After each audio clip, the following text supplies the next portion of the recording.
Bonsoir à tous, bienvenue sur JMS Afrique TV, JMS Afrique TV sur live streaming. Vous suivez et vous pouvez suivre, quel que soit l'endroit dans le monde. Vous pouvez prendre Afrique Soir vue d'Afrique, puisqu'il y a probablement des Afriques Soir vues hors d'Afrique. Afrique Soir vue d'Afrique, c'est de lundi à vendredi. C'est de 19h à 21h, c'est avec un invité majeur lors de la première partie, c'est le débat au cours de la seconde partie. Ce soir, nous déroulons un tapis rouge à une personnalité, c'est pas une moindre personnalité, c'est un homme en réalité qui a fait une évolution politique de la base jusqu'au sommet. Il a fait aussi, il a creusé ses sillons dans le sillage médiatique camerounais et notamment dans le sillage de la représentation communicationnelle. Son nom c'est Limi Lobé et Limi Lobé, on ne le présente plus. Il est avec nous, c'est l'invité d'Afrique Soir de ce soir avec une thématique centrale, Cameroun présidentiel 2025. Quels sont les enjeux des candidatures, mais surtout des candidatures de l'opposition? Abel Limi Lobé est avec nous, c'est pour une heure d'horloge. On va décrypter là en profondeur pour comprendre justement les enjeux, non seulement des candidatures, puisqu'il est porteur d'une stratégie, les stratégies justement qui se déclinent pour cette élection présidentielle annoncée pour octobre prochain.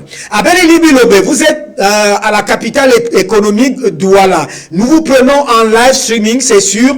JMS Afrique TV, c'est votre première intervention, mais je dois trahir avant que vous preniez la parole qu'il y a pratiquement 14 ans aujourd'hui, nous étions aussi dans une autre aventure médiatique. C'était une émission qui avait bousculé la capitale économique Éclairage.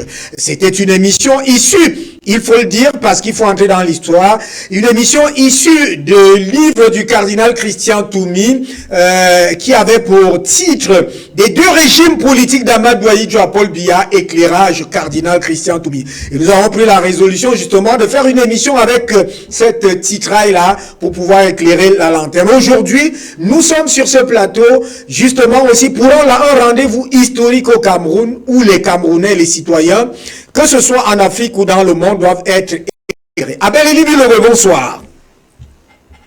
Bonsoir. Comment vous allez? Comment va la capitale économique Douala? Douala doit normalement vibrer, se conduire au rythme de l'élection présidentielle qui approche. Oui. Et Douala doit être tributaire de la polarisation médiatique sur l'élection présidentielle. Parce que Douala vit, comme d'ailleurs toutes les autres parties du pays, vit intensément la nature du régime. Si les choses avaient été bonnes 43 ans durant, Douala en serait le témoignage le plus vivant. Si vous êtes à Douala, vous allez vous rendre compte de la paupérisation qui augmente, vous allez vous rendre compte du chômage, dont une bonne partie se décline en termes d'activité de vente sur la chaussée, de vente du menu frétaire, de la friperie et autres choses, qui rendent compte du délitement économique du pays. Des gens qui auraient dû être dans des activités agricoles productrices et génératrices de revenus sont dans le commerce. Ils désertent les campagnes pour atterrir à Douala et à Yaoundé, mais puisque vous parlez de Douala, restons à Douala, qui est en train de montrer des signes d'essoufflement, comme pour nous dire que Douala ne peut pas accueillir tout le Cameroun et que toute politique qui ne visera pas à l'avenir, à fixer les populations dans leur terroir, là où elles ont des terres ancestrales, là où elles ont un savoir-faire qui peut se transmettre de génération en génération, là où elles sont en harmonie avec leur façon de comprendre le monde, le temps et même l'univers, eh bien, cette politique-là sera une politique de désastre. Laisser les gens déserter les régions de l'intérieur pour se déverser par centaines de milliers, voire de millions à Douala est suicidaire pour le Cameroun. Le Cameroun ne peut que perdre dans ce schéma dans cette façon d'organiser la société camerounaise. Le Cameroun est le plus grand perdant sur tous les plans. J'espère qu'il n'y a personne encore pour essayer de mettre cette perte-là en doute. Il n'est pas bon ce qui se passe à Douala en général et a fortiori même à Yaoundé, et qui pourrait se passer demain à Kribi dans le département de l'océan, au motif que le pays a créé un port à Douala, à Kribi, et que tout le monde doit venir à Kribi, déstructurer Kribi, priver les populations autochtones de Kribi de leurs réserves foncières, etc., etc. Les drames que vit la ville de Douala. Vous ne mettez pas souvent du temps pour mettre les pieds dans le plat. Là, on vous retrouve dans votre élément habituel. Alors, ce soir, nous allons parler justement de la problématique des stratégies, des enjeux, des candidatures à la prochaine élection présidentielle et de ce qui se fait dans l'opposition. Peut-être avec un rapport, vous avez déjà commencé à camper l'état de lieu, c'est-à-dire l'état de lieu qui en réalité est un état de lieu dont vous attribuez au régime en place, c'est-à-dire au Rassemblement démocratique du peuple camerounais. Vous comprenez que ces émissions auront certainement des conflits, en fait, pourront s'opposer à un moment donné. Alors, je voudrais qu'on entre avec vous, Abel Elimi Lobé, sur un terrain bien précis. Celui de nous dire, en principe pour vous, qui êtes un communicateur féru sur la place du Cameroun et qui êtes en politique et qui êtes un initiateur de stratégie, qu'est-ce qui est prévu ou qu'est-ce qui est réglementaire pour être candidat à la prochaine élection présidentielle au Cameroun? Que ce soit à partir du code électoral ou alors en fonction, en relation avec la Constitution. Abel Elimi Lobé. La première chose qu'il faut dire à tout le monde, c'est que la Constitution n'organise pas les élections. La Constitution ne parle nulle part de l'organisation des élections. Tout à fait. La Constitution dit, pour ce qui est des activités du gouvernement, la Constitution, dans ses dispositions où elle évoque les rapports entre le pouvoir exécutif et le pouvoir judiciaire, la Constitution dit que le régime de l'élection à la présidence de la République, le régime des élections à l'Assemblée, au Sénat et aux assemblées régionales et locales, et le régime des consultations référendaires ressort de la loi.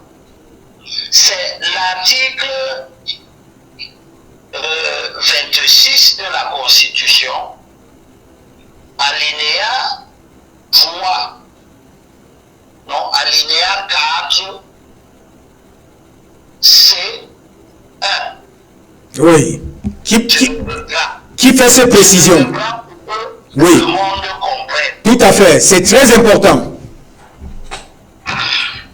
La Constitution de notre pays dit dans l'article 26, la loi est votée par le Parlement, alinéa 2, sont du domaine de la loi, 2 points.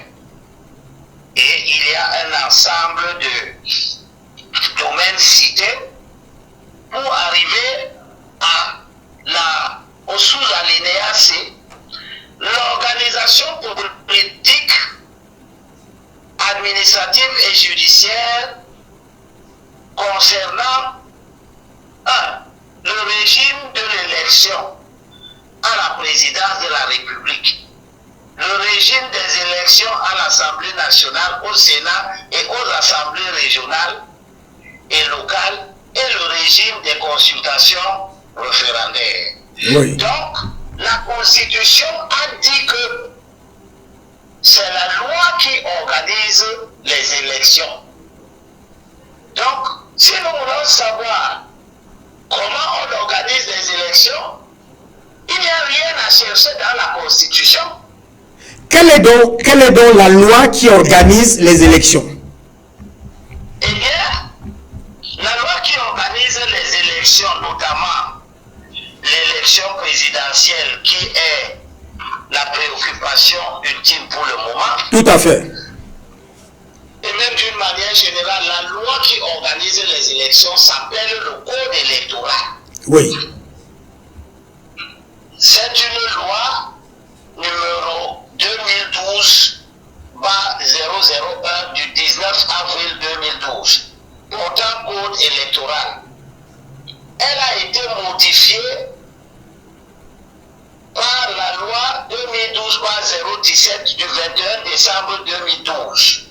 Et puis, elle a encore été modifiée par la loi numéro 2019-01 et voilà, elle a été modifiée donc 2 fois. Donc, le code électoral, c'est une loi que la Constitution a autorisé de mettre en place à l'effet de dire comment les différentes élections doivent être organisées. Je suis surpris de voir que des gens discutent de l'organisation des élections et s'en vont chercher leurs arguments dans la Constitution, alors que la Constitution a dit que tout ce qui concerne le régime des élections, et elle a cité toutes les élections jusqu'au référendum, est du ressort de la loi, et cette loi existe, elle est le code électoral. Elle dit dans son article 20. Tout à fait. Et l'article 20 est dans le chapitre 3 qui parle de la déclaration de candidature. Là, nous sommes dans le code électoral qui est la loi. La loi qui est... Nous sommes dans le code électoral. Nous ne serons jamais dans la Constitution. Ok. La Constitution dit que c'est la loi qui organise les élections. Donc tout ce qui concerne l'organisation des élections, nous devons aller voir dans la loi. Et cette loi-là n'est pas là aujourd'hui. Elle est là depuis au moins 2019 et elle a commencé à connaître des modifications en 2012 et puis en 2000 en décembre, en avril 2012 d'abord, et puis en décembre, 21 décembre 2012. Pour que nous ayons le texte actuel qui est relativement stable, qui n'a plus été modifié. C'est-à-dire, vous vouliez dire qu'elle est là en place depuis 2009 en principe. Depuis 2019, et bon, 2019 pour la mise en place de l'organe chargé d'organiser les élections, et puis à partir de avril 2012, pour toutes les autres modalités d'organisation des élections. Ok. Dans son chapitre 3, relatif à la déclaration des candidatures, Oui. et nous sommes là-dedans à l'intérieur du titre 4. Le titre 4 qui parle des dispositions spécifiques à l'élection et à la vacance à la présidence de la République. Donc nous sommes là dans la partie du code électoral spécialement réservée à l'élection à la présidence de la République. Monsieur Libby Lobé, qu'est-ce qui est dit? Qu'est-ce qui est dit précisément? Qu'est-ce qui est dit pour cet article-là et cette matière-là, c'est-à-dire cette élection présidentielle? Voilà, c'est ce que vous devez demander, pas dans cet article seulement. Dans cette matière, qu'est-ce qui est dit? Oui. Dans tout ce qui concerne l'élection du président de la République. Dans cette matière. Tout à fait.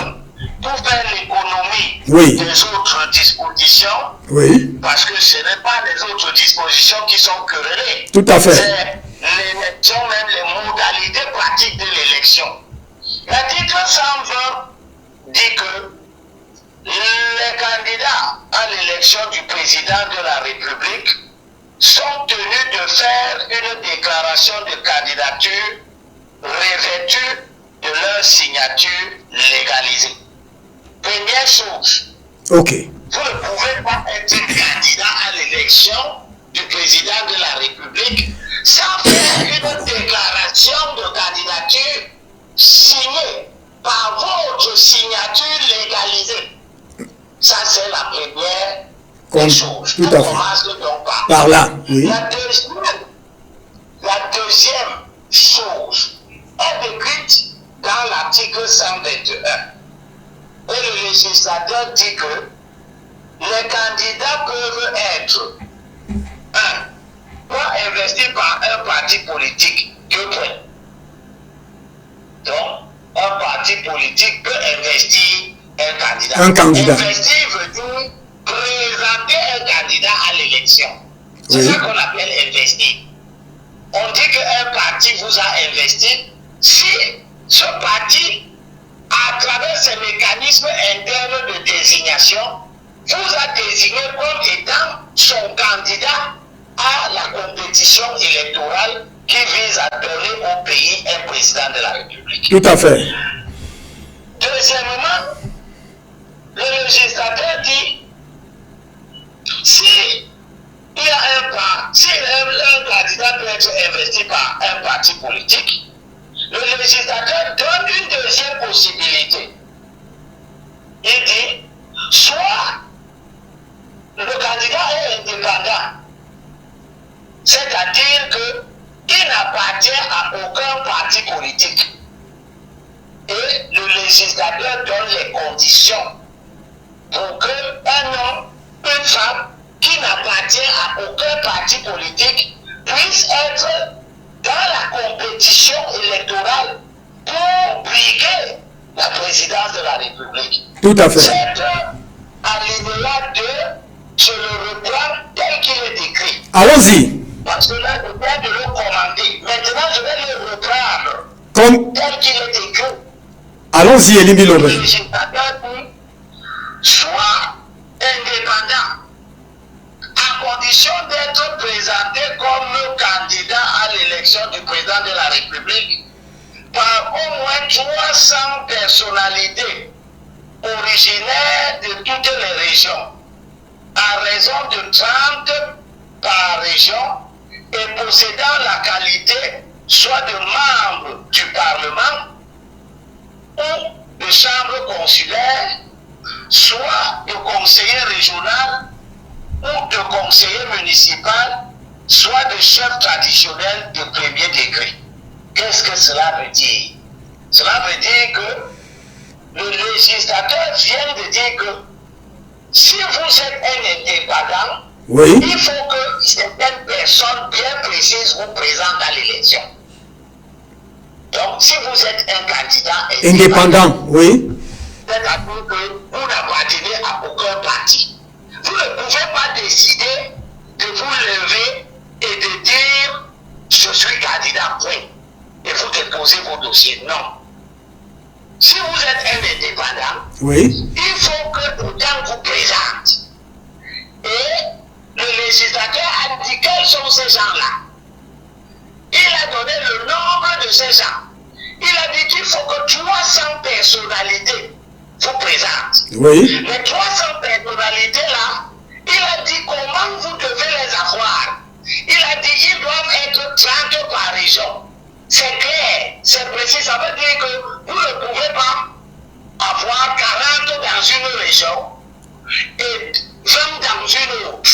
Ah, Parce ça... que si vous avez 40 dans une région et 20, ça vous fait 2 régions. Ça vous fait 60. Mais il n'a pas dit d'avoir seulement 60 n'importe comment dans 2 régions. Il a dit que si vous avez 60, Oui. ça doit être 30 dans chaque région. Ah, attendez un peu. Attendez, Elimbi Lobé. Vous êtes en train de nous dire que dans les subtilités de ce point-là précis, un candidat qui veut rassembler 300 signatures des personnalités dans l'ensemble des 10 régions ne peut pas avoir 40 personnalités dans une région pour venir les compléter avec les 20 dans une autre région. Non, c'est ça justement. Le législateur est clair. Il dit, à condition d'être présenté comme candidat à l'élection du président de la République par au moins 300 personnalités. Il a dit au moins. Donc ça veut dire que vous pouvez avoir plus. Oui. Vous pouvez avoir plus. Vous pouvez avoir 500 personnes. Vous pouvez même avoir 1000 personnes. Mais vous ne pouvez pas avoir 250.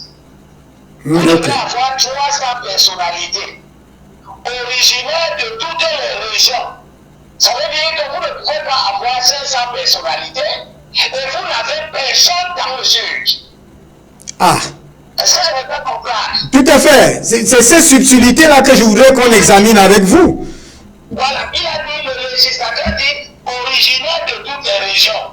Ça veut dire qu'aucune région ne doit manquer. Dans vos 300 personnalités au moins, aucune région ne doit manquer. Et que ça doit être 30 dans chaque région et non moins de 30. Voilà, ça doit être 30 dans chaque région au moins. Au moins, oui. Plus. Oui. Donc, 30 au littoral, au moins. Oui. Si vous avez 100 au littoral, c'est très bien. Tout à fait. Mais vous pouvez pas avoir 1 au littoral. Vous devez avoir 30 au centre, obligatoirement. Vous devez avoir 30 au moins, obligatoirement au sud. Vous devez avoir 30 personnalités au ouest, à l'est. Vous devez avoir 30 au ouest, dans la Damawa. 30 au ouest, à l'ouest.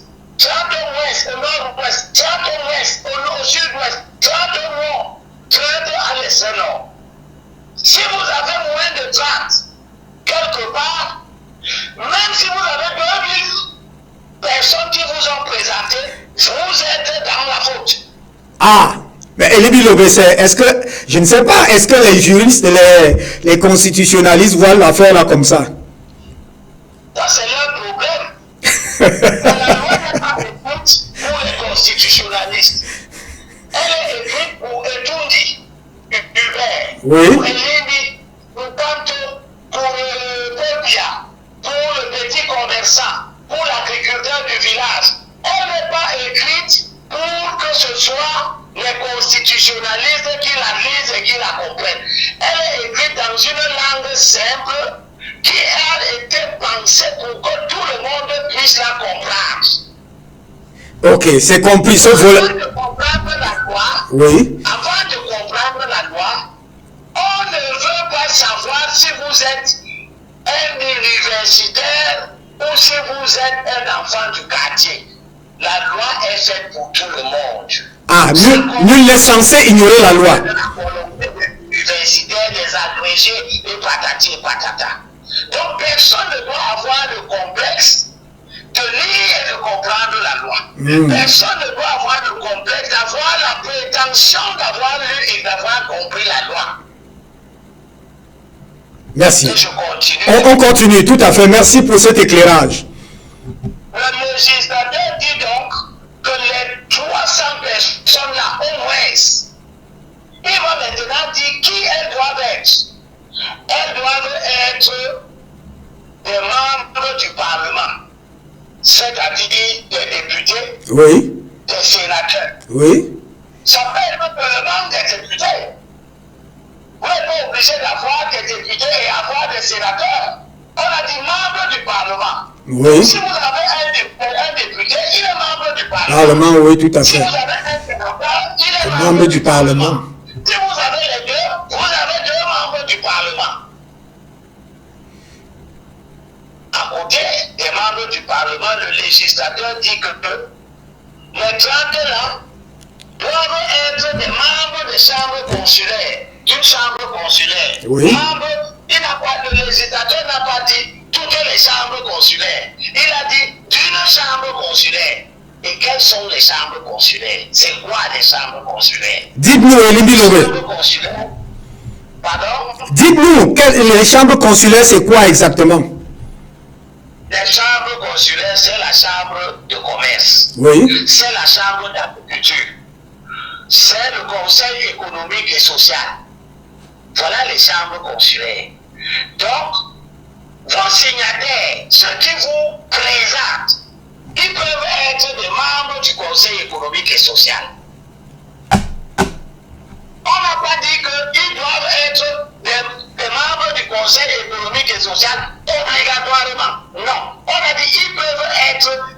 membres du Conseil économique et social. Oui. Ils peuvent être des membres de la Chambre d'agriculture.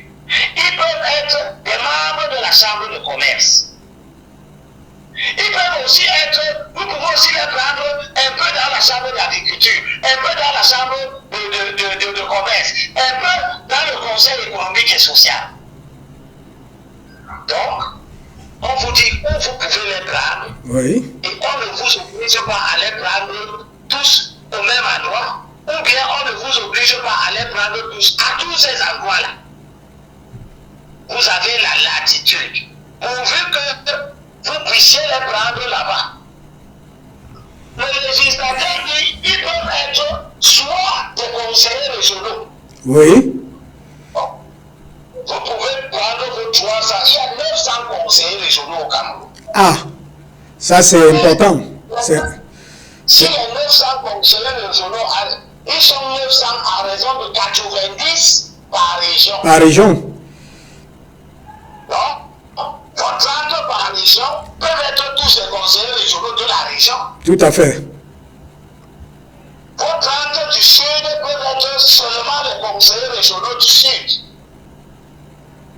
Et ainsi de suite. Oui. Ou bien, ils sont des membres du conseil municipal.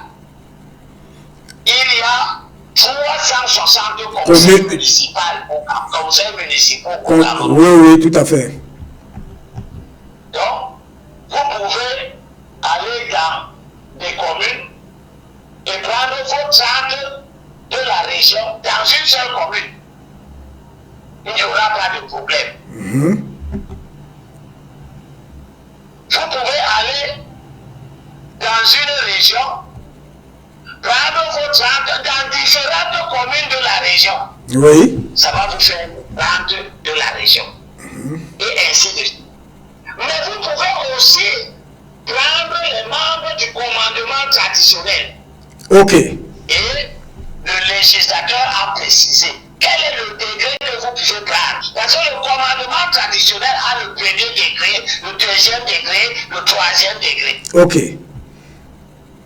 Vous pouvez prendre le troisième degré. Non, vous ne pouvez pas prendre des gens qui sont chefs traditionnels de troisième degré. Ok.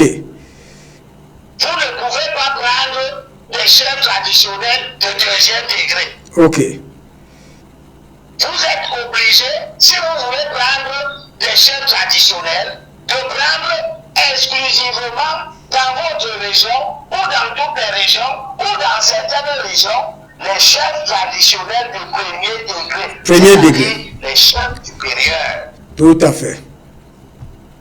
Donc le législateur a dit quelles sont les personnalités du pays qui peuvent vous présenter à l'élection si vous n'avez aucun parti politique qui vous présente. Oui.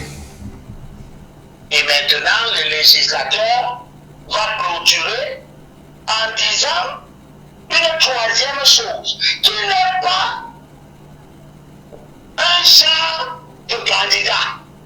Parce que le législateur a dit les candidats peuvent être. Là, il dit le genre de candidat. Oui. Vous êtes un candidat investi par un parti politique.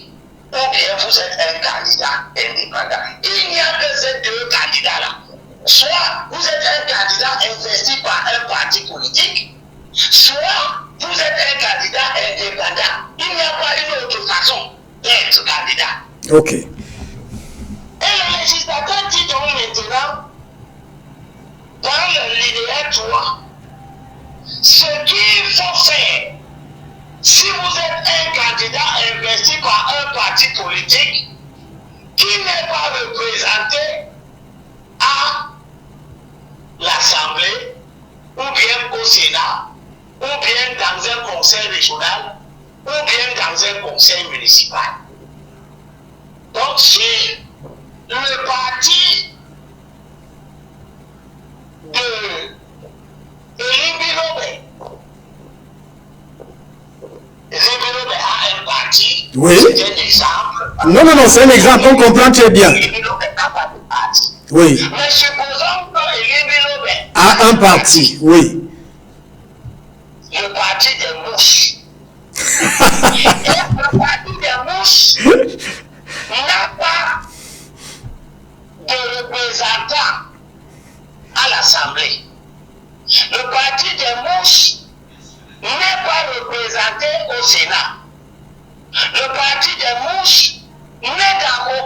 conseil municipal. Le parti des mouches n'est dans aucun conseil régional. Le législateur dit que le parti des mouches peut quand même présenter un candidat. Comment? À condition que ce candidat-là remplisse les mêmes conditions que le candidat indépendant. Donc, cela veut dire que si le parti des mouches, qui n'est représenté dans aucune institution, aucune chambre de représentation, présente un candidat, ce candidat-là doit remplir les mêmes conditions de 300 signatures à raison de 30 par région. Ok. Alors le législateur l'a dit en ces termes-ci, dans l'alinéa 2 de l'article 121. Tout à fait. Le candidat investi par un parti politique non représenté à l'Assemblée nationale, au Sénat, dans un conseil régional ou dans un conseil municipal, doit également remplir les conditions prévues à l'alinéa 1, 2, ci-dessus, applicables aux candidats indépendants. Tout le monde comprend ce que le législateur dit, non? Tout à fait. Le législateur dit que si le parti qui t'investit, c'est-à-dire le parti qui te présente, n'est pas représenté ni à l'Assemblée nationale, ni au Sénat, ni au conseil, dans un conseil régional, ni dans un conseil municipal, tu dois remplir les mêmes conditions que le candidat indépendant, même comme ce parti t'a présenté. Ok. C'est la loi. Donc le législateur a complété le premier champ de candidats. Parce qu'il a dit d'abord que les candidats peuvent être présentés par un parti politique. Il y a deux sortes de partis politiques. Il y a les partis politiques qui sont représentés dans les institutions de représentation. Oui. N'est-ce pas qu'il y a des partis politiques à l'Assemblée? Oui. Il y a des partis politiques dans les conseils régionaux, non? Tout à fait. Il y a des partis politiques au Sénat. Au Sénat. Mais vous savez qu'au Sénat, il y a des gens qui ne sont pas forcément des gens de partis politiques. Qui sont nommés? Les sénateurs nommés. Les sénateurs nommés, les 30 sénateurs nommés. Voilà. Mais, eux, ils sont nommés par le président. Ils peuvent être des gens qui appartiennent à des partis politiques. Ils peuvent aussi être des gens qui n'appartiennent pas à des partis politiques. Mais ils sont au Sénat. Mais il y a au Sénat des gens qui appartiennent aux partis politiques. Ce sont les sénateurs élus.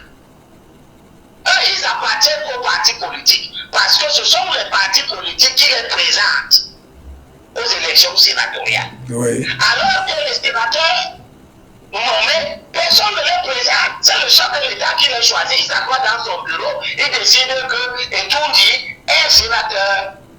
Et Etoundi devient sénateur. Est-ce que nous nous comprenons bien? On se comprend très bien parce qu'on a par exemple pour le cas de l'UPC, pour ne citer que celui-là, il y a l'UPC a pratiquement un sénateur. Il y a quelqu'un qui est nommé au Sénat qui appartient à l'UPC. Oui. Il est nommé par le chef de l'État. Il n'a jamais été élu. L'UPC ne l'a jamais présenté à une élection sénatoriale. C'est le chef de l'État qui a décidé de prendre ce monsieur et d'en faire un sénateur. Il a choisi de le prendre peut-être à l'intérieur. Peut-être qu'il ne savait même pas que ce monsieur appartient à l'UPC. Peut-être qu'il savait que ce monsieur appartient à l'UPC. Mais ce monsieur est au Sénat pour le compte du président de la République. Ah, il n'est pas pour le compte de l'UPC? Comment il est pour le compte? L'UPC ne l'a pas présenté. Elie Bilo, mais vous Le président qui a envoyé ce monsieur au Sénat. Vous êtes en train de vouloir nous perdre. Pardon? Vous êtes en train de vouloir nous perdre là. Parce que on entend des gens clamer que ce monsieur-là représente l'UPC. Non. Pour le présenter, il faut que quelqu'un vous envoie. Oui. Et puis vous allez à l'UPC, et tout dit vous envoie à l'UPC, et vous êtes le représentant de l'IMI. Évoluons, on a compris. On a compris. Oui. Et tout dit vous envoie au Sénat. Oui. Et arrivé là-bas, au lieu de représenter et tout dit, vous dites que vous représentez l'IMI. C'est vous-même qui décidez qui vous représentez. On comprend la subtilité. Merci. Voilà. Vous ne représentez que celui qui vous a envoyé là-bas. Oui. Celui qui a envoyé ce monsieur, qu'on dit être de l'UPC, ce n'est pas l'UPC. C'est Paul Biya. C'est Paul Biya qui a envoyé Pierre Flambeau-Ngayam au Sénat. C'est Paul Biya qui a envoyé Madame Yinda au Sénat. Et ainsi de suite. Ces gens-là, arrivés au Sénat, ils ne vont pas dire qu'ils représentent des entités qui ne les ont pas envoyés là-bas. Ils représentent Paul Biya là-bas. Il représente le décret par l'élection en principe. Le décret. Allô? J'ai dit, il représente le décret, mais pas l'élection. C'est ce que vous êtes en train de dire. Oui, ils sont des sénateurs nommés par décret du président de la République. Ils n'ont pas été à l'élection. Quand les autres allaient à l'élection, ils étaient à la maison. C'est un autre débat. On évolue, Elimi Lobé. Donc, voilà ce que dit le législateur. Oui. Sur les gens qui veulent être candidats. Et le législateur termine en disant que les 10 personnalités, c'est-à-dire les 300 là, Oui. doivent apposer leur signature légalisée par les autorités administratives territorialement compétentes. On légalise des signatures où? Aïe, aïe, aïe. À la police, c'est là-bas qu'il y a le registre de légalisation Des signatures. Donc c'est toute une épreuve, hein? C'est un parcours. Ils doivent apposer leur signature légalisée devant les autorités compétentes sur les lettres de présentation. Donc, ça veut dire qu'il y a des lettres de présentation. Oui, tout à fait. De ces autorités-là. Si au monde, j'ai présenté le Tondi, il va écrire une lettre. Se sous-signer, moi, monsieur Eli Bilobé, né tant. Je présente monsieur Etoundi à l'élection du président de la République. Il doit mettre sa qualité. Si Eli est un simple commerçant, cette lettre de présentation ne sera pas valable. Tout à fait. Pour que la lettre de présentation que Eli donne à Etoundi soit valable, il faut que Eli soit un député. Oui. Ou bien Eli est un sénateur. Oui. On n'a pas dit qu'il doit être un sénateur élu. On a dit qu'il doit être un sénateur. Un sénateur. On a dit que le sénateur nommé peut aussi donner une lettre de présentation. Il faut que Eli qui donne la lettre de présentation soit un conseiller municipal. Ou bien un conseiller régional. Ou un chef. Ou bien un membre de la chambre de commerce. Ou bien un membre de la chambre d'agriculture. Oui. Ou bien un membre du conseil économique et social. Ou bien un chef traditionnel de premier degré. Premier degré. Ça veut dire que quand il va mettre ça, va donner à Etoundi sa lettre de présentation, il doit mettre les éléments qui prouvent qu'il est l'une des personnalités habilitées à donner une lettre de présentation. Selon l'article. Selon l'article 41. Tout à fait. Et nous pouvons, pour terminer et compléter notre connaissance du problème, lire également l'article 122 Oui. pour comprendre comment le législateur est en train d'organiser les choses. Allons-y. Allons-y, Elimbi Lobe.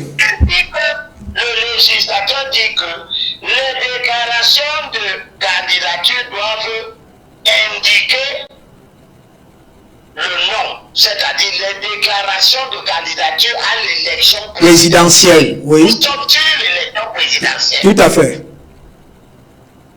Il dit que les déclarations de candidature doivent indiquer le nom, prénom, date, et lieu de naissance, profession, domicile des intéressés, c'est-à-dire des candidats. La couleur, le signe, le titre choisi pour l'impression des bulletins de vote. Oui. Alinéa 2.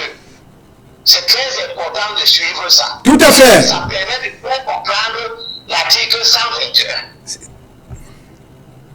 Le législateur dit dans le deuxième alinéa de l'article 122, il dit que la déclaration de candidature est accompagnée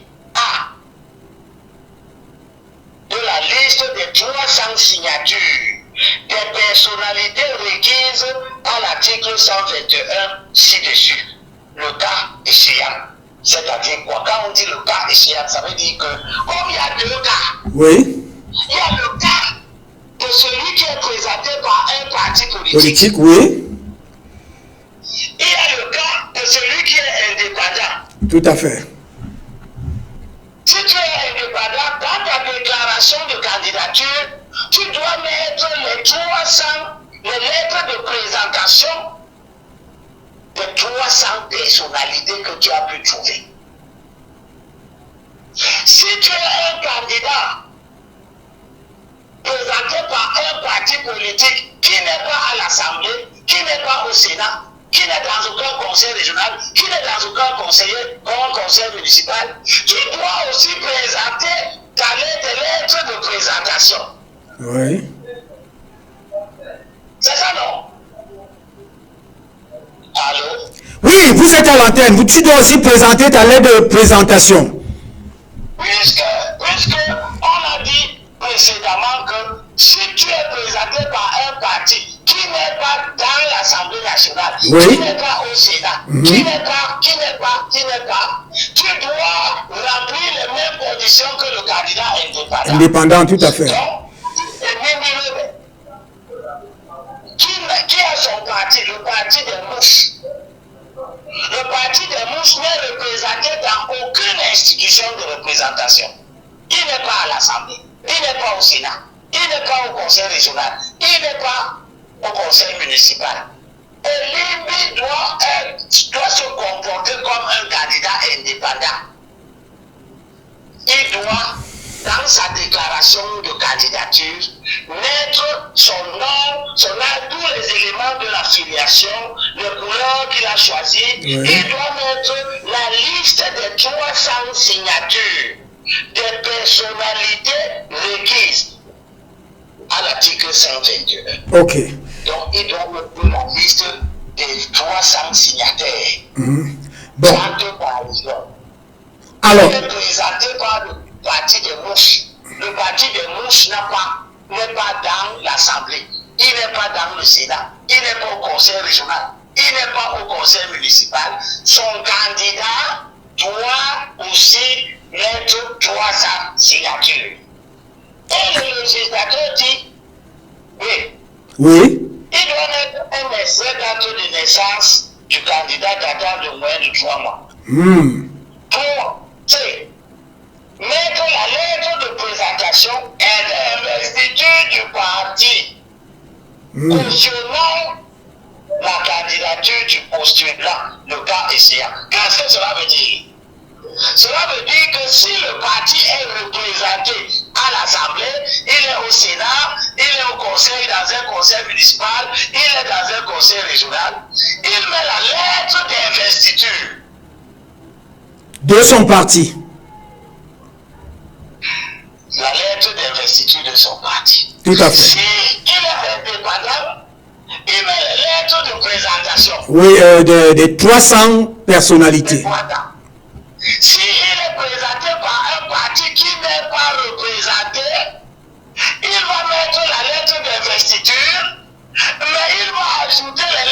présentation. Ou les 300, oui, ok. C'est ça que le législateur est en train de dire. En plus des autres éléments, parmi lesquels un certificat d'imposition ou de non-imposition. Oui. C'est ça ici, parce que nous allons avoir des problèmes bientôt. Parce qu'en 2020, le ministre des Finances s'est permis de dire que c'est l'attestation de conformité fiscale que lui, ministre des Finances, va produire. Au lieu de, Pardon? c'est-à-dire c'est l'attestation qu'il va produire au lieu de quoi? Au lieu de certificat? Le ministre des Finances a dit Oui. que lui, il produit l'attestation de conformité fiscale. Mais le mot attestation de conformité fiscale n'existe pas dans la loi. Ok. Ok. La loi dit de produire un certificat d'imposition ou bien un certificat de non-imposition. Ça veut dire quoi? Certificat d'imposition, si tu as un revenu Oui. et que tu es enregistré dans le livre fiscal, Tout tu à fait. as un numéro d'identifiant unique. Tu dois produire un certificat d'imposition. Ou alors, tu es un chômeur, tu n'as pas de revenus, tu n'es pas fiscalisé.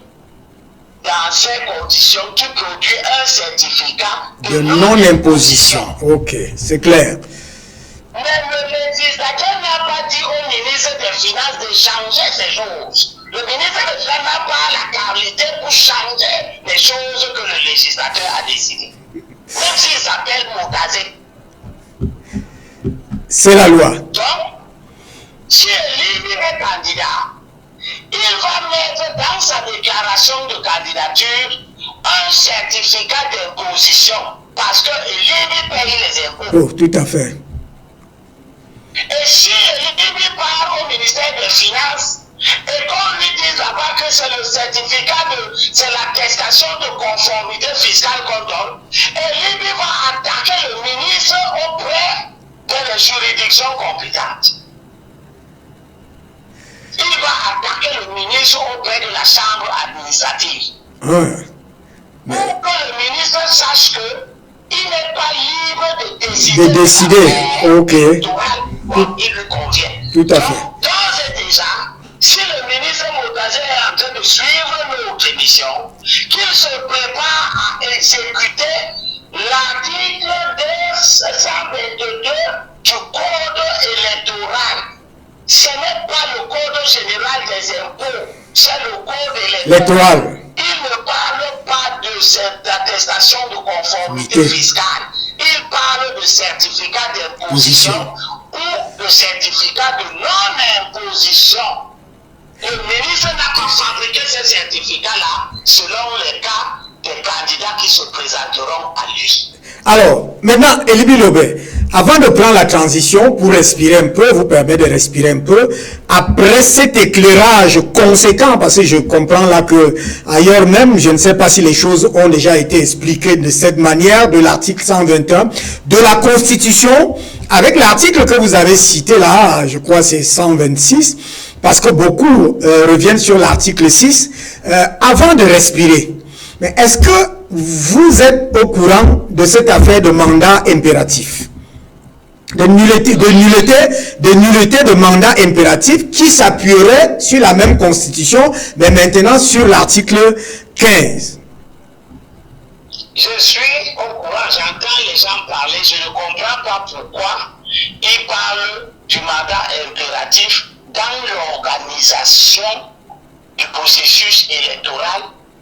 Et dans ce processus électoral, dans la phase de déclaration des candidats, pourquoi le mandat impératif a à voir dans la déclaration de candidature. Pourquoi vous le dites? Bon, eux ils disent qu'en réalité, je viens de lire la loi. Oui. C'est qu'elle. La loi n'est pas écrite avec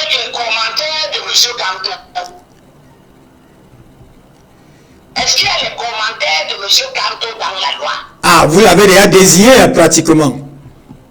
Mais c'est lui qui a amené ce débat. Ce débat-là, ce n'est pas Cabral Lidi qui l'a amené. Ce débat, ce n'est pas Joshua aussi qui l'a amené. Ce débat, ce n'est pas Jean-Blaise Gouet qui l'a amené. Ce débat, ce n'est pas Patrice Ndanjoya qui l'a amené. Ce débat a été amené par M. Kanto. Mais ce que je veux faire observer, c'est qu'en 2018, lorsque M. Kanto et son parti, le MRC, disposaient de 19 de conseillers municipaux et d'un député, M. Kanto n'a pas parlé de mandat impératif. De nullité de mandat impératif, parce qu'il est question de la nullité du mandat impératif. M. Kanto n'a pas tout simplement parlé de mandat de X ou de Y. Il s'est levé, il a pris la lettre d'investiture du MRC. Il a mis cette lettre d'investiture dans son dossier.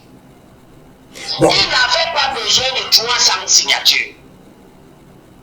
Il n'avait pas besoin de lettre de présentation de 300 personnes. Il avait besoin d'une lettre d'investiture. Et c'est seulement la lettre d'investiture qu'il a mise dans son dossier, conformément à l'article 122 du Code électoral. Il n'a pas parlé de constitution. Et le dossier de M. Kanto a été recevable. M. Kanto est allé aux élections. La question du mandat impératif, malgré chez les candidats, chez les députés, ce n'est pas les députés. Il n'y a eu aucun débat ici en 2018. Mais peut-être maintenant l'opportunité se présente pour qu'il y ait débat. Peut-être que M. Kanto trouve donc que maintenant, il peut organiser un débat. Mais donc pourquoi maintenant? Pourquoi maintenant? Qu'est-ce qui a changé entre maintenant et 2018? Qu'est-ce qui a changé selon vous, monsieur Etoudi? Ce qui a changé, c'est que le MRC n'est pas représenté directement par des représentants élus par le MRC lui-même comme en 2018. C'est tout. C'est tout. Ça veut dire que aujourd'hui, le MRC n'est pas dans la même situation qu'il était en 2018. Je vous ai répondu parce que normalement c'est vous qui devez répondre, mais j'ai répondu pour qu'on puisse avancer. Vous êtes maintenant en train de commenter votre réponse. Votre réponse qui est juste signifie que le MRC de 2018, ce n'est pas le MRC de 2018. Mais est-ce que donc... Ils ne sont pas dans la même situation. Le MRC de 2018 était un parti représenté à l'Assemblée nationale et dans les conseils municipaux. Donc, il était conforme à l'article 121, alinéa 2.1. Et maintenant, comme ce n'est plus conforme par rapport à cela, est-ce que vous, Elimi Lobé, vous êtes de l'opposition? Oui. Maintenant donc, en 2025, oui, le MRC n'est pas conforme. Pourquoi? Parce qu'il a refusé d'aller aux élections en 2020. Donc, il n'a pas présenté de candidature ni à l'Assemblée, ni au conseil municipal, ni dans les régions, ni au Sénat. Donc, le MRC n'est pas représenté.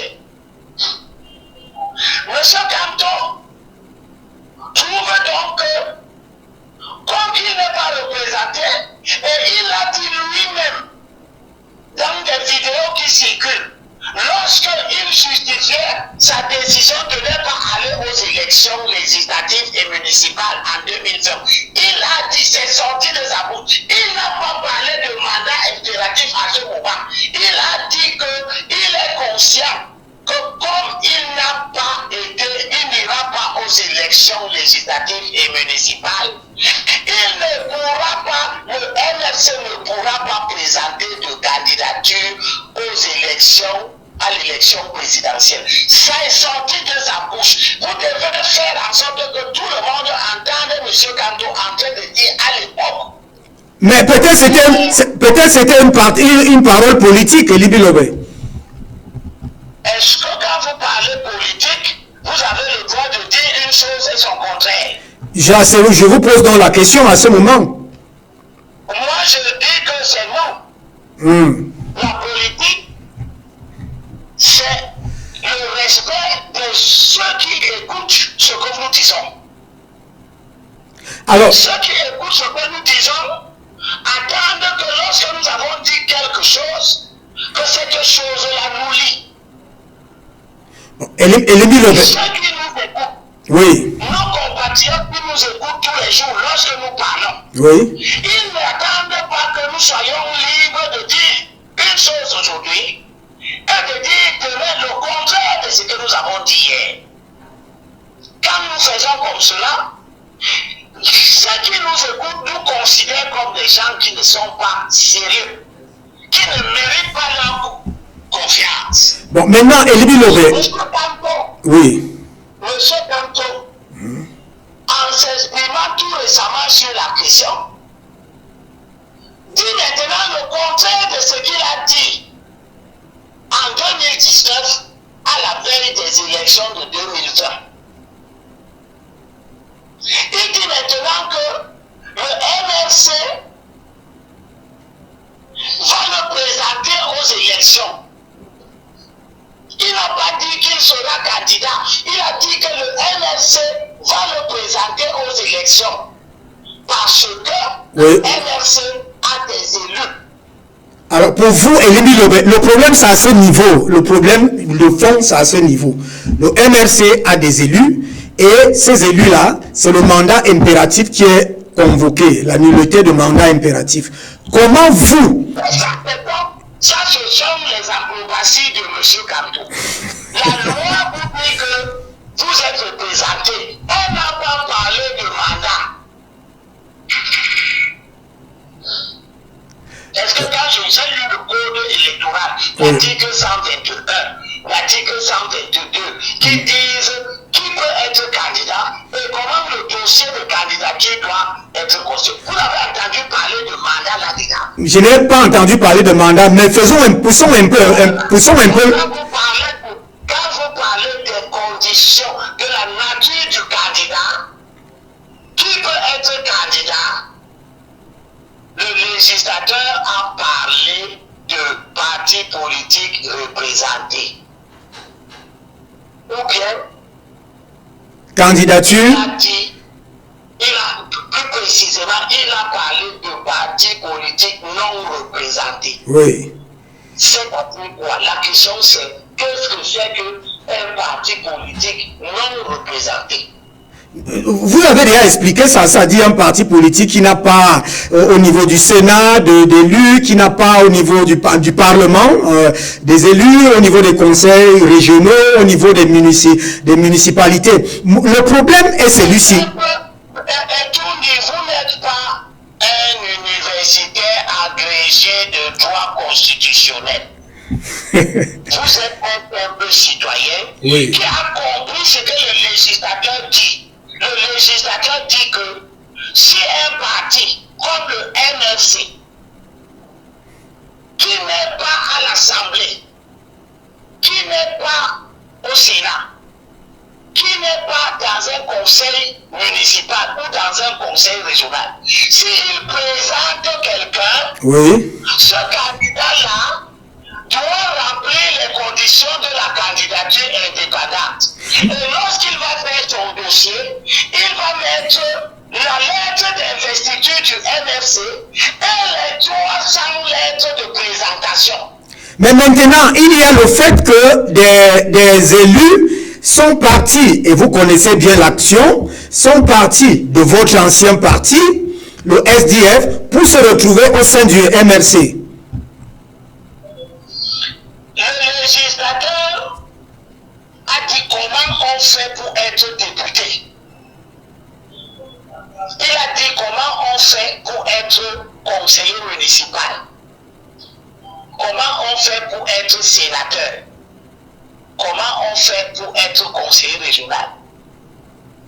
Il a dit, il y a une seule personne au Cameroun qui ne sait pas ce que le législateur a dit. C'est M. Kamto. Kamto ne sait pas ce que le législateur a dit. Le législateur a dit que pour être député, il faut être candidat à l'élection des députés. Non, député. Bon, maintenant. Le législateur a dit que les candidats sont présentés par les partis politiques dans des listes de candidats. Mais un candidat qui démissionne donc d'un parti pendant que le mandat est en cours et qui entre dans un autre parti, est-ce qu'il ne peut pas faire prévaloir son mandat dans cet autre parti, puisque l'article convoqué par M. Kamto, comme vous l'avez déjà cité décidément, et ses experts, c'est cet article qui est contre la nullité du mandat impératif. Monsieur Kamto et ses supposés experts doivent savoir que le Cameroun ne marche pas selon leurs commentaires. Ils peuvent faire les commentaires qu'ils veulent. Ils peuvent faire les exégèses qu'ils veulent. Ils ne sont pas devant un tribunal. C'est devant le tribunal qu'on montre comment on comprend une loi. Ah, ça c'est aussi une subtilité. Devant le conseil électoral, on regarde la loi. Si le parti qui t'a amené à l'Assemblée nationale, c'est lui qui t'a donné la lettre d'investiture. Ok, c'est tranché, Limilo, merci beaucoup. Merci. Peut-être le reste, ce sera des commentaires. Respirons un peu, allons prendre... Ce ne sont que des commentaires. Parce qu'on entre à l'Assemblée nationale par un parti politique. Avec une investiture. Comment vous pouvez entrer à l'Assemblée nationale par un parti politique et vous devenez le représentant d'un autre parti politique? Merci. Expliquez-moi comment on fait pour entrer à l'Assemblée nationale par la décision d'un parti politique qui décide de vous présenter aux électeurs. Et les électeurs vous votent. Les électeurs vous votent pas parce que vous vous êtes présenté à eux par vous-même. Oui.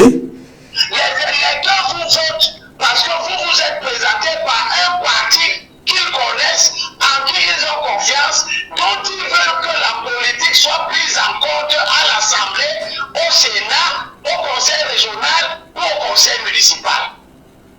Si les électeurs ne voulaient pas prendre en compte les politiques, les partis politiques, on allait créer des candidats indépendants aux élections sénatoriales, aux élections régionales, aux élections, etc. Il y aurait des candidats indépendants. Les sénateurs qui ne sont pas, les sénateurs qui sont nommés. Nous avons convenu tout à l'heure qu'ils représentent le chef de l'État là-bas dedans. Ok. Ils appliquent la politique du chef de l'État. C'est elle qu'ils défendent là-bas, au Sénat. Alors, on va prendre, c'est bien clair. Attendez que je termine. Oui, allez-y. Oui. Nous avons dit qu'il y a deux qualités de sénateurs. Tout à fait. Il y a les sénateurs qui sont présentés aux élections par les partis politiques. Au nombre de 70. Ils sont 70. Oui. Et il y a 30 sénateurs que le chef de l'État nomme. Est-ce que le chef de l'État nomme un sénateur pour qu'il aille représenter son parti? Quel est l'intérêt? Quel est l'intérêt pour le chef de l'État de nommer Elibi pour que Elibi aille représenter le SDF? Alors que le SDF a ses propres sénateurs que lui-même a présentés aux élections et qui ont été élus. Ça veut donc dire que les sénateurs nommés, même s'ils sont choisis à l'intérieur d'un parti politique, une fois que le chef de l'État les a nommés, c'est la politique du chef de l'État qu'ils viennent représenter à l'intérieur du Sénat. Sinon, on n'allait pas faire ça. le législateur allait simplement dire que les 10 sénateurs de chaque région sont élus. Est-ce que si on avait dit que les sénateurs de chaque région sont tous élus, les 10, on allait dire qu'ils représentent le chef de l'État? Ils allaient représenter les partis qui les ont proposés aux électeurs. Ok. Donc, les partis politiques vous proposent aux électeurs et vous proposent aux électeurs pour que vous alliez faire des choses qui dépendent de vous. Bon, mais... Si le parti politique choisit dans ses rangs, parce qu'à l'élection des députés, il est très bien précisé. Oui, Il est précisé dans l'article, je vais trouver ça tout de suite. oui, allez-y, allez-y. On va vers la transition pour aborder maintenant la grande stratégie que vous portez. Peut-être ce sera la première partie. Alors, je vais trouver ça. Oui, sauf que pendant que vous cherchez à trouver, il y a beaucoup qui prétextent qu'un député, c'est un député de la nation et que ce n'est pas un député d'un parti politique. Ils peuvent...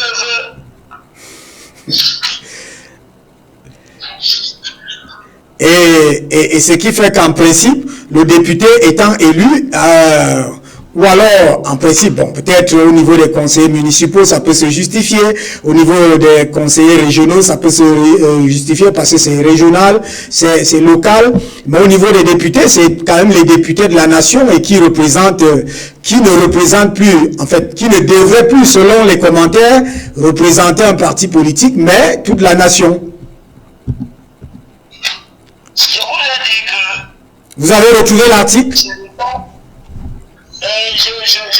J'y suis, je pense être là et tout.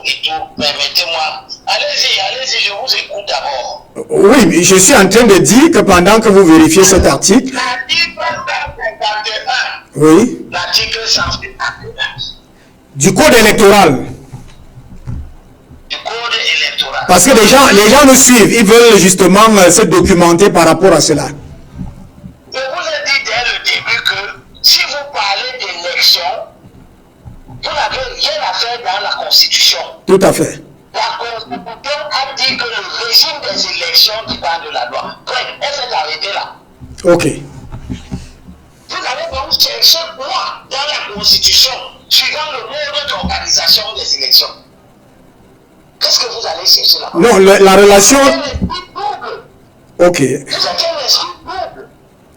Vous voulez troubler. Alors, cet article que vous avez... L'élection des députés dépend de la loi. Ah. Le code électoral, dans son titre 5, Oui. parle des dispositions spécifiques à l'élection des députés à l'Assemblée nationale. Lisons l'article 150 d'abord. Oui. Dans l'article 150, le législateur dit que l'Assemblée nationale est composée de 180 députés. Point. Ok. Alinéa 2. Alinéa 2 de l'article 150. Un décret du président de la République fixe le nombre de députés représentant chaque circonscription électorale. Vous avez entendu ça? C'est clair. Ça veut dire quoi? Que le député représente quoi? Les circonscriptions électorales. Voilà. Ça veut dire que le député est élu dans une circonscription et il représente cette circonscription-là. Il n'est pas un député de la nation? Il n'est pas député de la nation. Il est député de la circonscription. Il représente la nation. Ok. C'est la même chose. Représenter la nation et être député de la nation, c'est la même chose. Est-ce que c'est la même chose? On comprend vos subtilités, j'en suis habitué. Et les... Représenter Elimi, Oui. c'est être l'enfant de Limi. Alors, je vous permets, Abel Elibi Lobé, prenons la transition, on revient à vous, on revient sur le plateau. Respirons un peu. D'ailleurs, l'émission est suivie, c'est sur live streaming, donc les gens peuvent suivre. Nous adoptons là une méthode.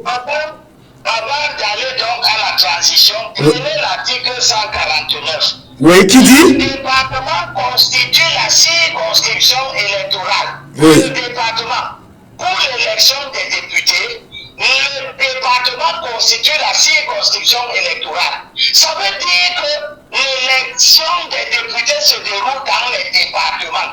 Ok. Ce sont donc les départements qui constituent les circonscriptions. 150, alinéa 2, un décret du président fixe le nombre de députés qui représentent les circonscriptions. Donc si on dit que la circonscription du Sindi est représentée par 7 députés, les 7 députés-là, ils représentent Yagua. Ok, on vous a compris. Prenons la transition pour respirer un peu, respirer avec Elibi Lobé. Vous serez certainement sur le plateau central des JMS les semaines et les jours qui arrivent, parce que là, on vous prend sur live streaming. Vous êtes à la capitale économique, vous avez commencé à présenter cette capitale tout à l'heure et les limites qu'il y a dans la structuration de l'économie et du régime social au Cameroun, c'est-à-dire les gens peinent à faire un certain nombre de choses. Prenons la transition parce que vous portez justement une stratégie qui est au cœur des débats de cette élection présidentielle au niveau des candidatures de l'opposition. Alors pour la transition, on revient sur le plateau, à tout de suite.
Retour sur ce plateau avec Abel Elibi Lobé qui reste toujours fidèle à lui-même. Je l'ai dit à l'entame de cette émission, c'est une personne, une personnalité politique à partir du SDF que j'ai eu le plaisir d'avoir sur les plateaux radio avec une tonalité que les gens découvrent aujourd'hui, mais il a toujours été celui-là. Je me souviens, dans un affrontement entre lui et Emmanuel Nkom, ça s'était pas très bien passé sur ce plateau d'éclairage parce que Abel Elibi Lobé a toujours le verbe poignant. Abel, vous portez une stratégie qui en réalité est en train de faire une mobilisation pour une candidature, je ne veux pas dire unique, mais pour des candidatures représentatives de l'opposition. Mais qu'est-ce qui se passe au sein de l'opposition? Parce que c'est comme si vous êtes des gens qui riment toujours avec la division, les querelles, ceux qui repoussent les uns et les autres. Quelle est votre stratégie? Elle s'appelle quoi? Comment elle s'applique? Quelles sont ses visées? Je dois rappeler à ceux qui nous écoutent que depuis que le multipartisme est revenu en 90, aucun parti de l'opposition n'a gagné ni les députés, ni les conseillers municipaux plus que le RDPC.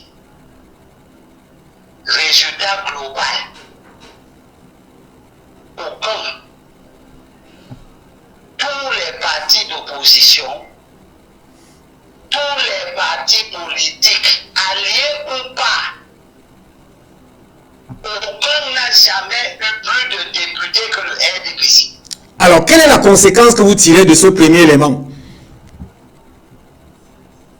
La conséquence est que si aucun parti n'a jamais eu plus de députés que le RDPC, c'est parce que dans chaque circonscription où la compétition des députés se joue, les partis d'opposition sont nombreux à être présents dans la circonscription. Ah, ok. Et les voix s'émiettent. Ils se discutent les mêmes sièges. Je prends un exemple. Le Fundi. Le Fundi est un département, non? Oui. La loi dit que le département est la circonscription. Donc l'élection des députés se déroule dans le département. Je rappelle que dans l'article 149, alinéa 2, le législateur a permis au président de la République de découper les certains départements s'il veut. Voici ce que l'article 149 dit. Premier alinéa, le département constitue la circonscription électorale. Point. Voilà le principe. Donc, les députés ne sont pas élus dans les communes. Ils sont élus dans les départements. Alinéa 2. Toutefois, compte tenu de leur situation particulière, certaines circonscriptions, c'est-à-dire certains départements, peuvent faire l'objet d'un découpage spécial par décret du président de la République. Est-ce qu'on me comprend? Oui, c'est-à-dire avant l'élection, évidemment. C'est-à-dire que le président de la République, la loi dit que le Fundi est un département. Mais le Fundi aussi est un département. Mais la loi dit au président de la République, tu peux découper certains départements si tu veux. Et le président a découpé le Fundi. Il n'a pas découpé le Fundi. Il a mis son piège dans le Fundi.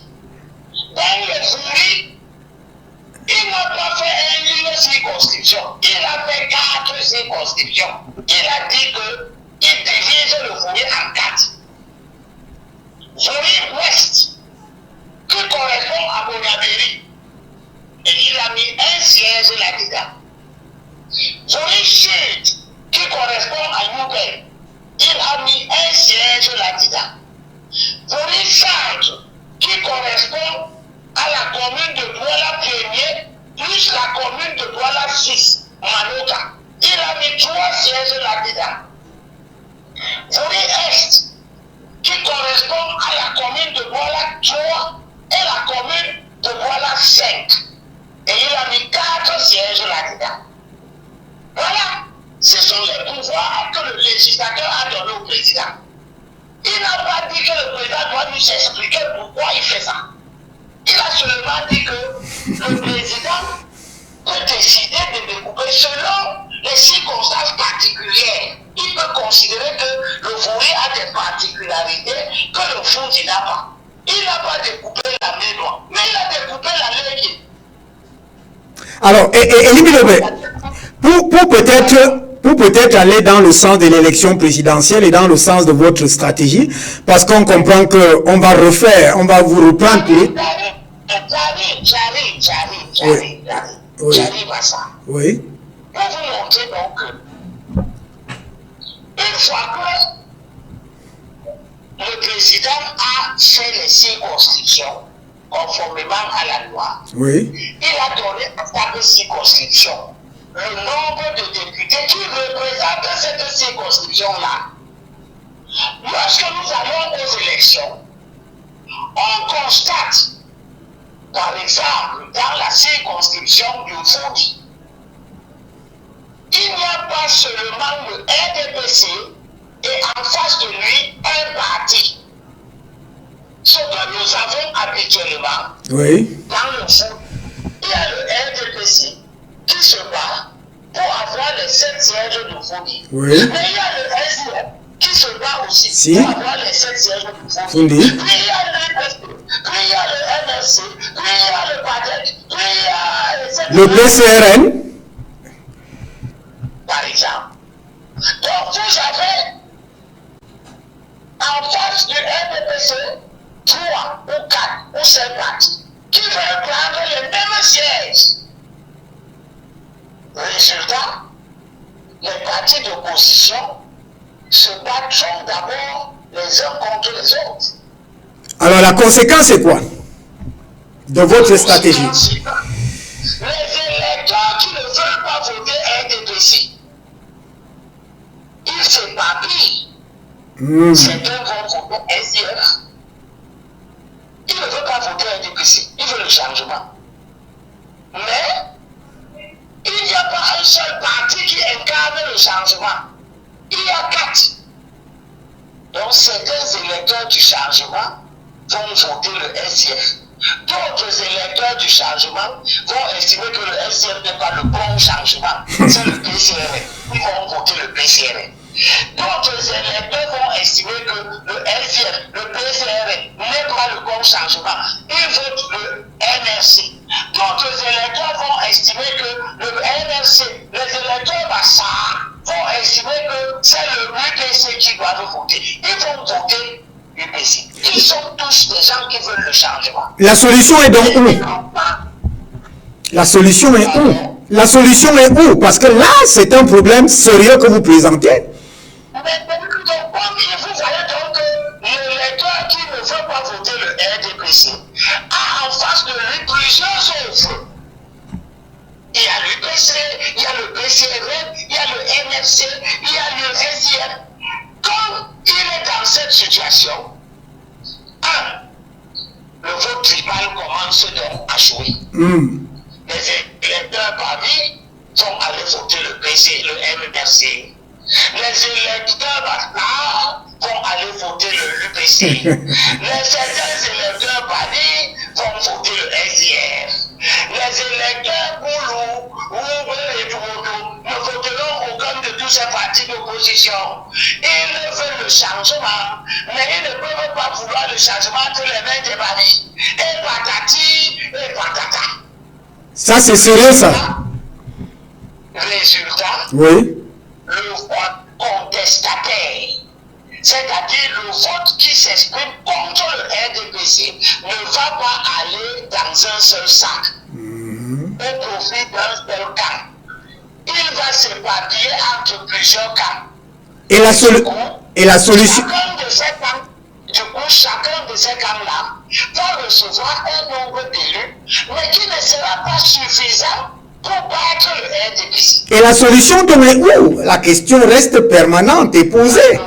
La solution, si nous voulons donc battre le RDPC, Oui. c'est de présenter en face du RDPC une seule liste de candidatures. Ou bien de présenter en face du candidat du RDPC un seul candidat qui fait l'affaire de nous tous qui voulons renverser le RDPC. Est-ce que c'est possible? C'est ça qu'on appelle, c'est cela qu'on appelle un candidat de consensus. Est-ce que c'est possible, Abel Elimbi Lobé, puisque depuis 1992, on a eu la coordination nationale des partis politiques, un candidat est sorti avec beaucoup de peine et on n'a plus jamais eu un candidat de cette manière-là. Est-ce que vous allez inventer le ciel ou le paradis en 2025?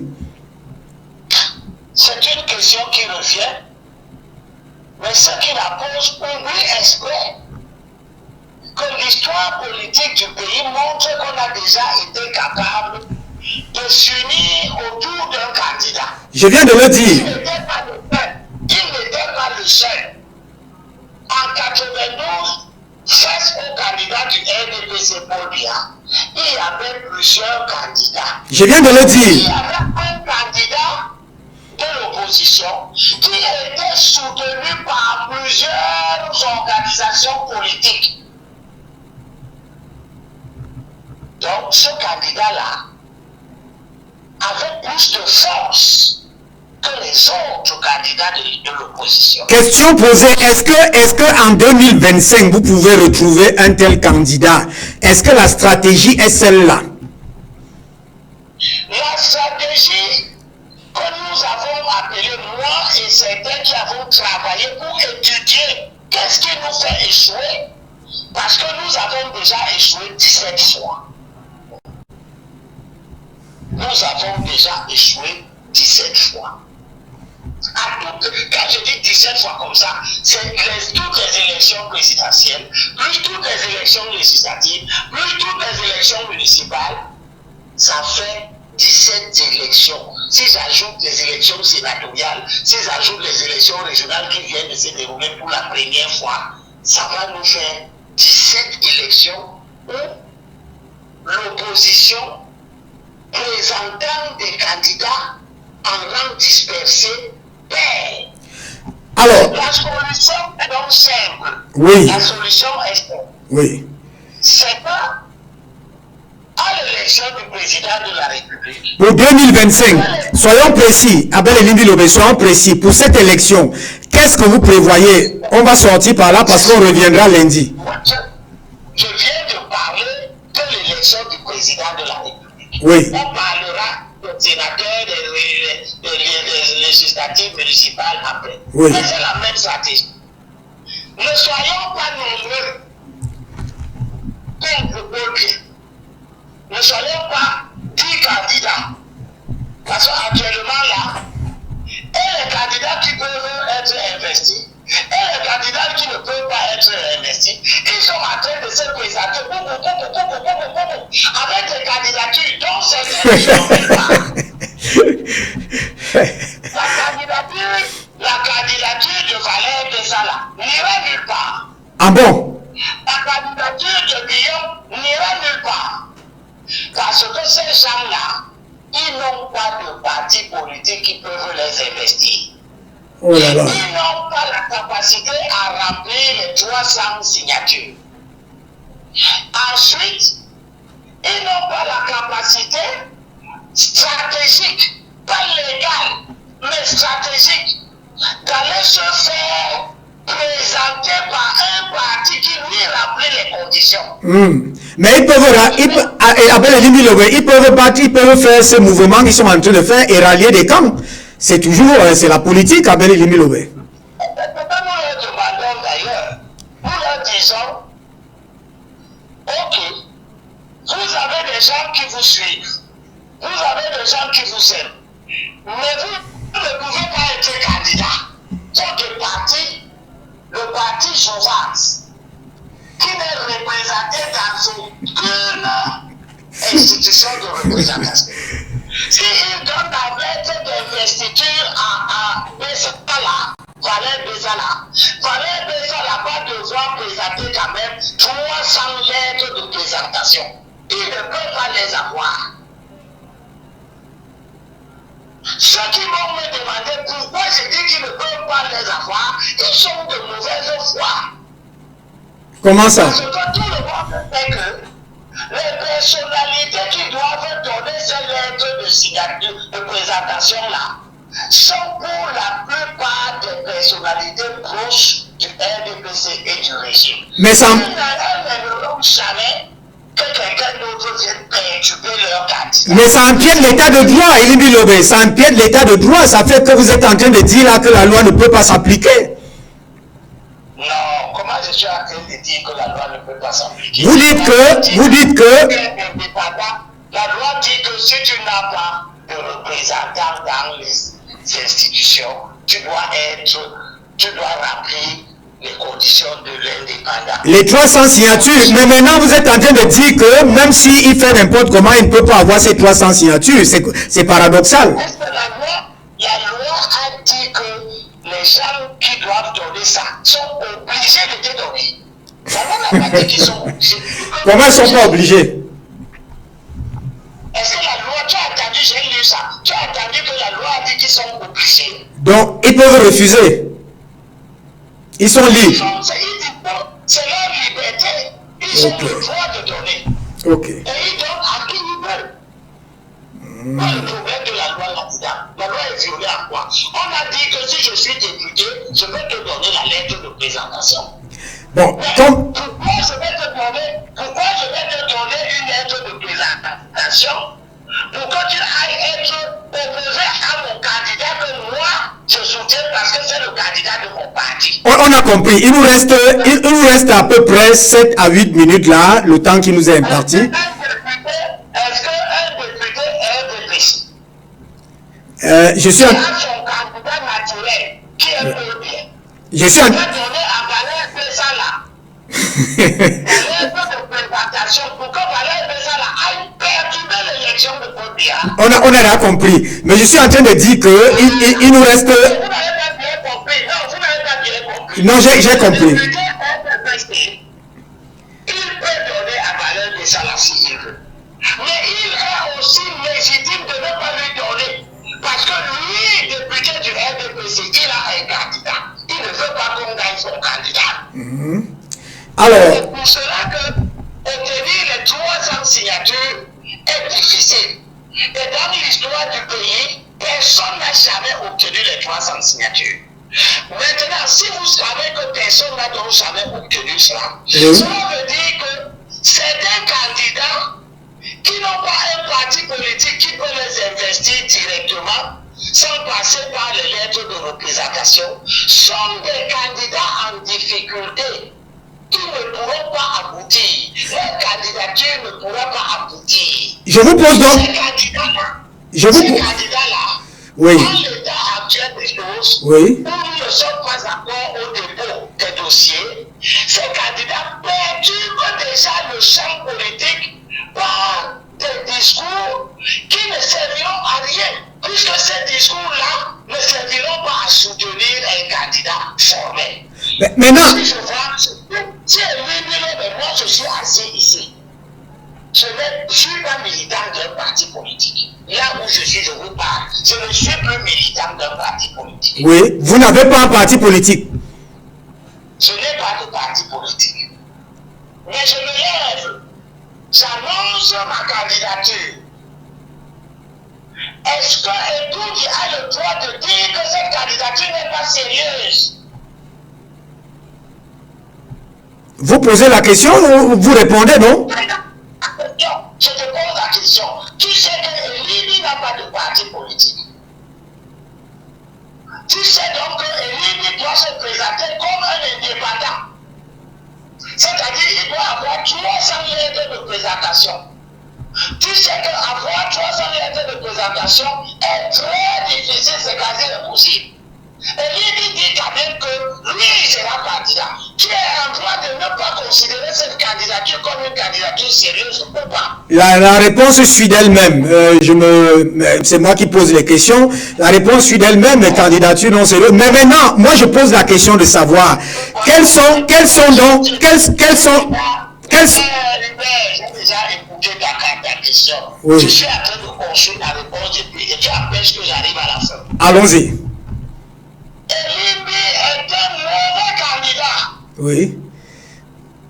Parce qu'il se propose d'aller dans une aventure qu'il n'a pas les moyens de réaliser. Ok. Donc, Libye perturbe le jeu politique. Il va dire des choses contre ce soit aussi que lui est un candidat sérieux parce qu'il peut se faire investir par son parti politique. Et lui, il va dire, il va bavarder, il va parler, il sera sur toutes les télévisions. Il dit qu'il est candidat. Mais tout le monde sait que ce candidature ne peut pas prospérer. Mais il a dit des choses contre Cabral Libye, qui est une candidature qui peut prospérer parce qu'elle remplit les conditions du code électoral. Du coup, nous tous nous voyons que ce n'est pas une bonne chose qu'il y ait une prolifération de candidatures à l'élection présidentielle. On fait donc comment? Participe à la banalisation de cette élection. On fait donc comment concrètement? Il nous reste, je crois, 5 minutes. On fait donc comment concrètement pour résumer et les 5 minutes là, c'est donc pour dire aux gens que oui. nous qui voulons donc battre pour bien. Parce que dans le camp de Paul Biya, il n'y a pas de candidature. Ah, ok. Dans le camp de Paul Biya, c'est-à-dire tous ceux qui au Cameroun veulent que Paul Biya reste là, ils n'ont pas à faire un choix entre Paul Biya et quelqu'un d'autre. Et ils veulent Paul Biya. Oui. Nous qui voulons que Paul Biya quitte, nous avons le choix entre peut-être 15 personnes, parmi lesquelles des candidatures qui ne peuvent même pas aboutir. C'est-à-dire que quand on va dire venez déposer les dossiers, ces gars vont disparaître parce qu'ils n'ont pas 30 millions de dossiers. Olivier Lobert. Nous les appelons donc tous à se prémunir, à avoir à l'esprit que l'intérêt supérieur de notre lutte, c'est que nous nous retrouvions autour d'une candidature. Ok. Ceux qui ne veulent pas sont libres d'aller vers leur candidature. Mais nous qui voulons une candidature forte, que nous allons rendre tous forts, parce que nous la soutenons tous, nous appelons chaque jour, et Dieu seul sait que c'est depuis plus de 5 ans que j'appelle les différentes forces de l'opposition à se mettre ensemble autour d'un candidat de large consensus. Alors, et la situation de cette élection de 2025. Oui. On sort par là. On sort par là. Oui, qui est tout particulier parce que vous avez parlé de l'enjeu. Oui. Cette élection est particulière parce qu'elle se déroule comme celle de 2018 qui était déjà une élection particulière. Parce que ce sont des élections qui se déroulent dans un contexte de menace de sécession du pays. En 2004, il y avait élection. En 2011, il y avait élection. Il n'y avait pas une menace de sécession. Maintenant, il y a une menace de sécession. La menace vient du côté des anglophones qui expriment un mécontentement par rapport à la manière dont le pays est organisé et fonctionne. Certains d'entre eux demandent à partir. Ils ont pris les armes. Du coup, nous ne pouvons plus aller aux élections de 2025 comme si ce problème n'existait pas. Ces problèmes de sécession sont dus au fait que, tel que nous pratiquons la démocratie, un nom, une voix, et on ajoute dedans le tribalisme et le communautarisme, les francophones sont de manière privilégiée leurs frères francophones. Il n'y a pas beaucoup de gens pour voter les anglophones. Et quand on a même voulu voter les anglophones en 92, des gens comme Zongan se sont levés pour organiser la fraude. Il a lui-même reconnu ça. Dieu est entré dans sa tête et l'a poussé à avouer qu'il a rassemblé des gens. Alors, Henri Bandolo, tous les francophones, pour empêcher l'anglophone John Fouki d'arriver au pouvoir en 92. Je vais donc vous proposer quelque chose avec... Cette élection Oui. est donc l'occasion pour nous les francophones Oui. de nous organiser pour donner aussi le pouvoir démocratiquement à un anglophone. Ah. C'est-à-dire quoi? C'est-à-dire que nous devons donner le pouvoir en respectant la Constitution. C'est-à-dire on donne le pouvoir par les élections. Pour donner le pouvoir par les élections, il faut avoir les candidats. Si nous avons un candidat anglophone dans l'opposition et que nous le soutenons nous tous, si le RDPC veut, il met aussi un candidat anglophone. Même s'il y a des candidats francophones de l'autre côté et de Charles de l'autre côté, parce que le camp du pouvoir a toujours un seul candidat. Eh bien, on aura deux candidats anglophones tout puissants. Le candidat du RDPC.